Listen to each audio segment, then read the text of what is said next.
Having parted ways with the bestial bass and dominating vocals of David Vincent in 2015, Morbid Angel's iconic founder Trey Azagthoth once again sought out the bass and vocal prowess of once and again death metal maniac Steve Tucker to anchor the latest incarnation of this long-running institution. After last year's reunion tour, consisting exclusively of songs from Tucker's three thoroughly exceptional albums with the band, the creative spark was reignited.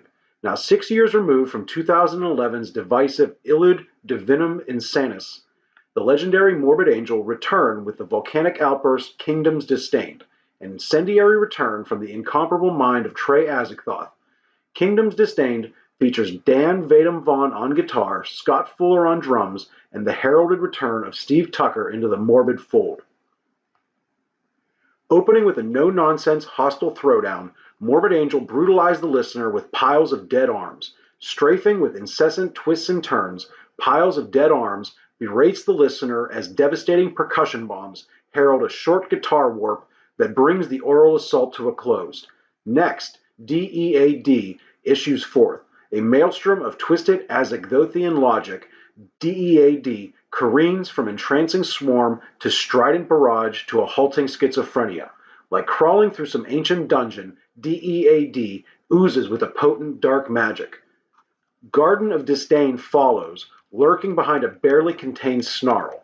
An ominous sense carries through the song as intimations of God of Emptiness gurgle to the surface. Guitar ghosts lurk in the shadows as the song nears finality. Next, the righteous voice hits with a classic Morbid Angel blunted swagger. As the song nears its end, a deep-diving guitar solo excavates to the core.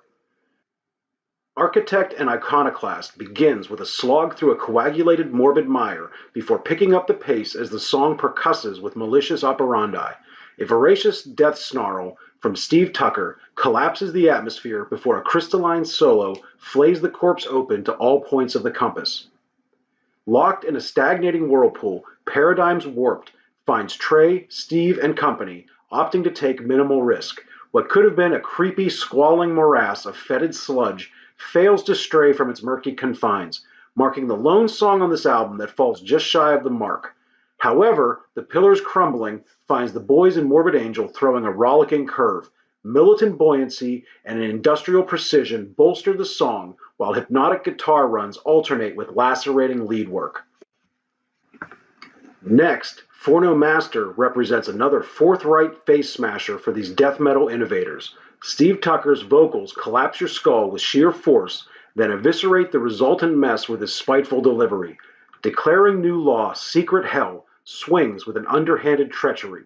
Another standout track, Declaring New Law, obliterates with a creeping percussive discord, while an extended solo break finds recent acolyte Dan Vadum Vaughn weaving his six-string incantations with shamanic virtuosity. Well apportioned with classic Morbid Angel flair, From the Hand of Kings reels from the speakers with a timeless sheen. As the song progresses, another mind-bending solo from Trey tears open an interdimensional wormhole with its sky-ripping scope. Closing the album, The Fall of Idols abrades through the room as Steve Tucker's feral vocals take the lead, buoyed by Trey and Company's bludgeoning instrumental battering. Trey's guitar alchemy reaches its most potent during The Fall of Idols' waning throes of antagonism. Scott Fuller's drums pound, race, and pummel to Morbid Angel's ceaseless beat. Recent acolyte Dan Vadum Vaughn finds the room to create some personal guitar space within Trey Azagthoth's deftly crafted sonic eruptions. Haranguing the listener, Steve Tucker's apocalyptic bass rumbles underneath it all like a subsonic behemoth staring from the shadows, as the brutality of his vocals strangulate and bludgeon the listener with sadistic intent. Throughout the 11 songs on Kingdoms Disdained, Morbid Angel provide a feast of red meat for their fervent hordes, while finding room to play with texture, rhythm, and perspective. When Morbid Angel decides to play it safe with tracks like The Righteous Voice or For No Master, the songs are flesh-rending exemplars of death metal excellency. However, songs like DEAD, The Pillars Crumbling, and the standout Declaring New Law, Secret Hell allows the band to branch out with sludge-infected paces, noise-inflected accentuation, and squalling diversions that disorient. The listener is truly rewarded with the ultimate in death metal excellence from Trey Azagthoth, T. Steve Tucker, and the rest of their Morbid crew.